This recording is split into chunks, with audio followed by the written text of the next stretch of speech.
Hey, what's up, everyone? Welcome back to another episode of the Rally Podcast. I'm your host, Mike White, along with the loudmouth from down south, Logan Cornelius. He hates that name. And today, we are lucky enough to have Chris Reuter here, the CEO of Spikeball. We're in the office in Chicago, working on the Spike van. We also got the tour stop this weekend, so we asked Chris to sit down with us. We're excited to have him.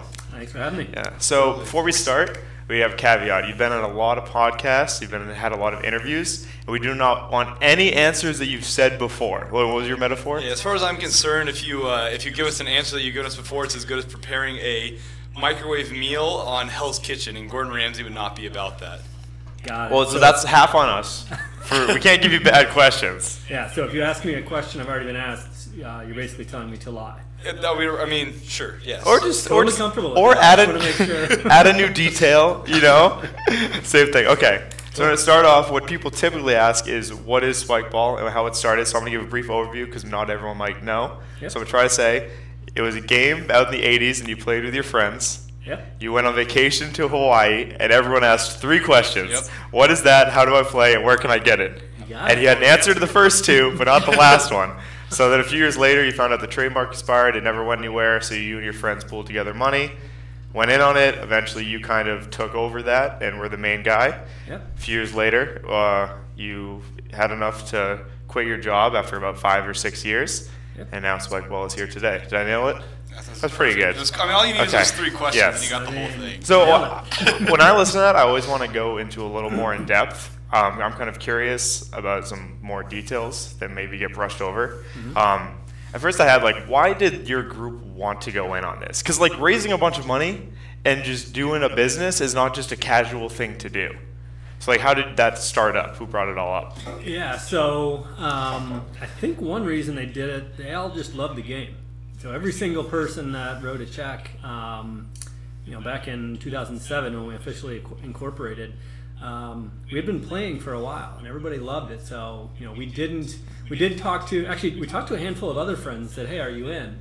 And the people that declined, I believe I need to go name by name, but I believe most of them were ones that just didn't really have much of a passion for the game. Mm-hmm. It's either that or they didn't trust me. It was one of the You can go with the first one. Yeah, you can go with the latter.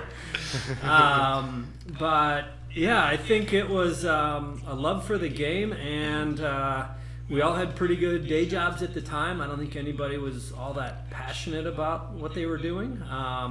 And this would be kind of a fun project. Mm-hmm. We could do a project like this with our friends, and we didn't really set a fixed amount of money we wanted to raise. We just said, look, you can only write a check for an amount you're comfortable losing, because chances are really high you're going to lose. Right. Yep. Smart. So, yeah. So when you said after a certain time you were doing a lot of the work and other people weren't, Yep. And why were you the one that kept doing the work?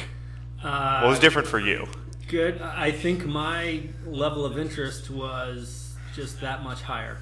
That's a nice way of putting it. Maybe it's my misery at day job was that much higher. That might be it. Is it the love of the game or the disdain of the job? Right. Yeah, looking for any way out. But we all agreed that we were going to put in more or less equal amount of work, and in hindsight, of course, that's not going to work. Mm-hmm. But I was the one that was kind of working late, just really interested and wanting to figure this out. And it became clear after a couple months that, all right, I'm really wanting to do this. And I met with somebody and they said, yeah, it sounds like these guys are basically silent investors, and that's okay. You just need to have that conversation so everybody kind of realizes that. So it was tough to get to that point.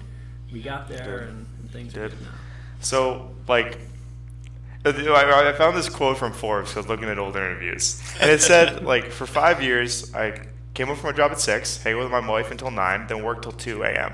That was 5 years. And I feel like that gets glossed over. A lot of entrepreneurs or successful people will say, yeah, I just worked really hard. But that's ridiculous to me, right?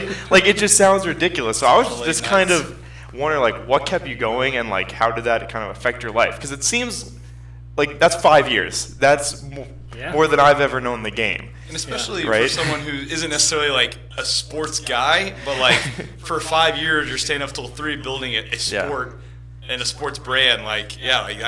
So how were those? What kept you going? Yeah, I think it was again, it was more or less for the first time in my professional career that I found something I genuinely loved. Like if you had asked me to stay up till 2 a.m. on my day job stuff, no way. You couldn't pay me enough money to do that. But figuring that out, and I think, this wasn't a part of it when I started, but just the community element. So a big portion of those 5 years was nearly 100% of the customers that bought on Spikeball.com got a personal email from me. It wasn't automated. And so by emailing that random person that bought a Spikeball set from Boston, from San Francisco, or wherever, I started getting to know these people, and relationships started forming. And it just so happened to be that this community and these relationships were building around a sport. But I think it was just that human connection of, how cool is this that I'm meeting all these people all over the country, all over the world, and building something around it. And the other, Logan, you made the point of how kind of weird that I'm not really that into sports. Yeah. I think that actually worked in my favor, because while I was working these late nights, a lot of my friends were going to meet at bars to watch games, or clocking an hour or two a day watching ESPN or whatever it may be. Yeah. And I was at my desk in the living room kind of working away. Yeah. So that was their passion. My passion was, okay, I'm going to build this company and really give a good swing at it. And but yeah, it was long. Yeah. It was very tired days. I got very good at taking really long lunches from the day job and having meetings and finding which areas of the office I could have private conversations. Yeah. That just seems hard. hard. And Mike threw this out. Like, were there days where you just got home and you're like, okay, I'm not doing Spikeball today. Like, I'm worn out. I'm dead. Like, I'm just gonna not do it today. Or was it every day you're like, I gotta do this today? I was thinking you might just kind of feel like I gotta do it, right? It's like a gnawing at you. Yeah, cause, yes, there were absolute days when I'd do zero Spikeball work, but it was always in the back of my head. It was, almost everything back then was run through email. Almost the entire company. So customer service, finance, blah, blah, everything. Yeah. And I knew that the second I looked at those emails, there was going to be one waiting for me. And if there was a customer that was angry or happy, if they had to wait more than a day or two to hear from me, that just gnawed at me. And it still gnaws at me to this day. Yeah. Thankfully, we've got fantastic people, response times. Yeah. But I do think oh man, I know we've got a good team. They're on it. But a lot of that was what drove me. Yes, I wanted to drive sales and build the company, all that. But in general, I don't like letting people down or making them wait for anything. So that was a driver. I want to go back. You said that it was the first time you were doing something you loved. Specifically, was it you mentioned the community building aspect? Was that you were connecting with people and that's what you loved about it? Or when you say you loved it, was you just really loved the game and you saw how it was affecting people? Or what exactly was you said you loved it? What does that mean? I think yes, it was the community. I think it was because I was actually making decisions. I had never really been in a role where they said, Chris, what do you think about this? Or how should we do this? It was always, we already wrote the playbook. You go ahead and go execute it. Or, I was in sales, so I either had a quarterly number or a monthly number. And thankfully, I was a good salesperson, and I usually beat my number. But right after I hit that monthly number and the first of the month came over again, you get a pat on the back and they say, all right, go do it again. And when that month is over, go do it. It's just this. For some people, it works well. For me, it was just this kind of cycle that kept going. And the fact that I was forming this thing, I was making the decisions. I got to sort of say, okay, are we going to, is black and yellow going to be our colors? Are we going to use the name Spikeball? Is it going to be the same size? Yeah. I remember meeting with Jason Epley, the designer who helped us with the logo and the packaging and all that. And we had some late nights in his office, and I absolutely loved those. We're just sitting there talking about colors. How did we come up with black and yellow? It was what should, we think it's going to be primarily guys buying this product. What's sort of a masculine color? And we just started thinking about it, and I thought of the tractor company Caterpillar. Black and yellow, very masculine, big kind of. So, all right, boom, let's do it. He draws it up. We go through 35 versions of whatever, and we land. Yeah. I got to make that decision. That's cool. And the way I like to work at Spikeball here is give everybody, whether you've been working for 20 years or it's your first job out of college, I want everybody to have that autonomy, because I know I didn't have that in my day job.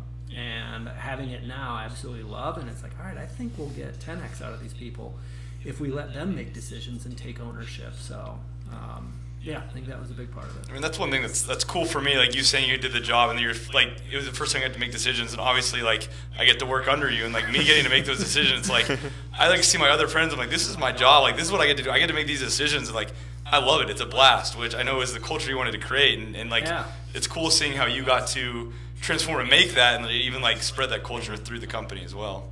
Back in the day, did you have a vision, or were you just trying to just get every day done? You know what I mean? Like early in the day, do you have a vision of one day we're gonna have all this staff, we're gonna do all these things, or you just kind of selling sets one day at a time, just trying to do your thing? I remember having a conversation with my brother, and I think I said something along the lines of, I thought it'd be really cool if Spikeball got to be big enough someday, years down the road, if it could afford to like pay for a vacation or something like that. I mean, that was success to me. And then he went up to me and he goes, what if like 20 years down the road it's like big enough where our like kids work there? And I thought, okay, 20 years, that's maybe an appropriate time frame for it to be big enough to employ one person. And I was like, oh, 20 years? Like, who's going to get the job?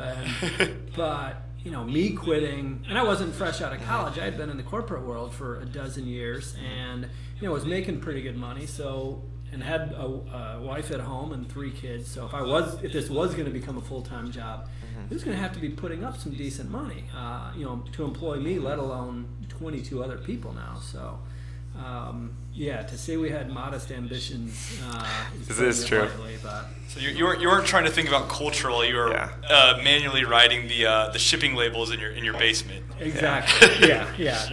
Those were dark times. That's funny. They got us. Yeah. So we had some specifics, but I was also wondering, because you say your story a lot, are there any things that you would omit from maybe telling some people that you think the community might know? Any like cool facts or stories? We got one that nobody asks me about. It's not the most comfortable, but we have had to more or less ask 2 of our shareholders to sell and no longer be a part. So we had different visions of the company, of who should be doing what and where we should be going. So having to have those conversations with good friends and just say, look, this just isn't working. And, we're more or less a rocket ship, and everybody wanted to stay on. So that's really difficult. I'm glad they were on board for the time that they were. Those were some of the most gut-wrenching times of the company. So not something I willingly bring up often, but it is an important part. Yeah, because that's what happens over the years, right? You just all started as a bunch of people just trying to do something, and once it takes off, everybody sort of has their own angle, right? Yeah. Totally understand that. Well, like on Shark Tank, like that's the prime example, right? Perfect example. Yes. Yeah. Thankfully, Damon and I were not. We didn't go back. True. Makes it a little easier. Yeah, it made it easier. You'd think having a conversation around $500,000 with him would be way harder, but no, it's those personal relationships that. And there's been a handful of those. Some with investors, some just friends or others like that. That's been really hard.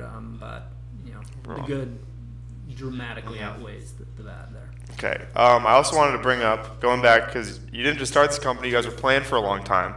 I want to bring up, so we had a bit of a meme for a while and still here about the lefty on 2 hit. But I found footage from, I think, 11 years ago of Chris Reuter winding up with a huge backhand lefty on 2. I just want to say that he invented it. He was way ahead of the game. Thank you. Finally. He was way ahead of the game. Recognition. But I also, I saw a couple funny things. A couple of weeks ago, we did a podcast where we talked about old rules, and I found a video of yours, and it said, I think I have the quote here. It said, "Do not put any sauce on the serve." So how do you feel about all these rules nowadays? Are they so different from how you guys were playing back then? They are wildly different, and me and the shareholders and a few other friends, who childhood friends, when we see a crazy video that's posted, I don't know if you guys saw the video of Sean from San Francisco this past Saturday, that behind the back. insane. I sent that to my crew, and literally all one word, insane. And then, of course, they start talking trash about how they could have beat them. Back before they were born. Yeah, exactly. It's like, thankfully we can use age as our excuse. Yeah. Even if we were 21 years old, there's no way. So, yeah. That's and funny. The gentleman's serve, I kind of came up with. My brother had just an insane serve, and I couldn't touch it. Back, when we were doing regular serving, and I thought it was just genuinely unfair. I'm like, this makes the game kind of suck. I think we've all felt that way. Yeah, it was basically just because I couldn't return it. Right. I was like, wait, I'm the boss now. I can make the rules. Yeah, he's my older. I actually get it. We're just changing I have all the power. Yeah. So that's the autonomy he wants. Yeah, that's why he kept going with the company, so he could make more rules. Beat your brother. Yeah. So when I eventually got outvoted by the players to say, no, we're doing real serving, I was like, He died a little bit inside. yeah. That was a rough day. How did you guys decide rules? Did things happen and you were just like all agree upon it? At launch or when we were playing back in the day? Back in the day. I think for the most part we played the way it was originally intended. I think the original rules had a perimeter, like an exterior perimeter, maybe like 20 feet or something out. I never understood how you actually drew that line. We still struggle with that today. Yeah, spray, I don't know what, but that's funny. Yeah, it was the Kennedy families that planted the seed. Kennedy family that planted it. I've still got a couple of their beat up old Spikeball sets in my basement. Red sets, right? More pinkish. This Okay. is the 80s. Okay. So, yeah. Pinkish. Pink. That's funny. Someone asked, like, what's it like for you to see people playing Spikeball? I was wondering, do you always go up to people? I was more wondering, have you ever had any negative reactions where you want to go up, you want to talk to some people, and they're just like, all right, cool. Yeah, I'm a bit conflicted. Like, I love, number one, when the term I use is like when I spot them in the wild. Right? Like if I'm just somewhere and I I'm in a park and I see somebody playing, nothing more gratifying than that. I love walking up and talking to the people, but I'm really nervous when I walk up. In general, I'm an introvert, and being a CEO, sometimes that doesn't really work that well. And sometimes I've walked up and I've introduced myself, and I don't like, sort of being that guy, like, oh, I'm CEO. Like, that just really makes me uncomfortable, but I want them to know, because I think they think it's kind of cool, right? More for them than for you. Exactly. I don't want to be that guy, and there have been a few times where I've opened it up, hey, I'm Chris, I'm CEO of Spikeball, and they're like, yeah, cool. And then Can we play again? But that's rare. 9 times out of 10, like I'll walk up, and this was after Huntington Beach a month or so ago. I drove up a little north and went to Manhattan Beach just on Sunday, kind of killing time on my own, and there were some people playing there. And walked up and introduced myself, and my opening line usually is, if they're playing, I'll wait until the point's done, and it's like, oh, hey, do you guys have a second? And they'll usually look at me kind of funny. They'll notice I'm wearing some Spikeball gear, and then that's kind of where defenses go down.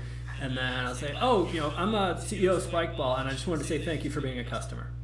And that usually makes things, and they're like, no what? So more often than not, it's a very welcoming thing, and they'll always have, more often than not, they'll have questions about rules. So they've been arguing about something, and I'll answer the question, and one of them will say, I told you so. Yeah, that always happens. Like that. So, like, we got to text this guy. We got to tell him. Yeah, exactly. So, he's been lying to us. Yeah. Sometimes I'll take pictures with them if they want that. Yeah. Like, whatever. Like, I just love the fact that with their limited time, they're choosing to fill that time with a product that I had a hand in bringing back. So. Okay, so that question came from the app. I posted on the app. We also had one. It was from an employee. I don't want to disclose who, but they had 2 questions. 1, who's your favorite employee? 2, is it true you can bench 225? Who is my favorite employee? No pressure there. No way am I answering. Like a good boss. They're all my favorites. I love them all. I do, though. If anybody could just kind of see the vibe that we have on our company retreats. We just did Mexico a month or 2 ago, and that is just incredible to see how everybody gets along, and then also just to see employees are spending time with each other outside of work. And that, to me, is just the ultimate sign that, okay, we're doing a good job of building things. You know, when again, back to my day job, I'd go and do social events, but only because I had to, not because I genuinely wanted to. You're like, is there a free drink? Are there drinks? Yeah, I'm in. Yeah. Can you bench? Yeah, can you bench? 225 in increments of 22.5 pounds at a time. So can I do 22.5 10 times in a row? Probably. I believe it. I'll count it. Yeah. Can you do 1 pound 250 times? No way. That's probably pretty exhausting. Okay. I also want to talk about the ESPN stuff because that's huge coming up. Yeah.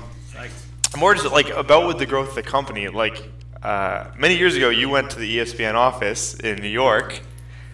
You went to the office in New York. Did you ever think that 10 years later you would be broadcast on that? No way. That was the biggest. I think I happened to be I think I was in New York for my day job, and right at the same time that I got this email from these guys, and it was on ESPN's like some random small site. Was that the boing boing boing video? No. Okay. There are two. Yeah, that was a different. That's the same thing. That was it was like in the background. They like just showed it for 30 seconds, and we're freaking out. And if I'm not mistaken, that one's still in your email, I believe. I could be wrong, but I think guys, it might be. Check out both these videos. I'll put it in the description. The boing boing. It's just every hit is just boing, bounce, boing. Yeah, it made it look like a little kids game, and it was a pretty good rally with grown men. Yeah. But anyway, all right. So the studio, you were in there for your day job. I mean, it would make sense. It was like 09, yeah. And these guys emailed saying they were like, I think they were interns or maybe just started ESPN. They had started this blog or something like that, and the email said something like, "Hey, can you send us a Spikeball set? We're thinking about doing like a story on you guys."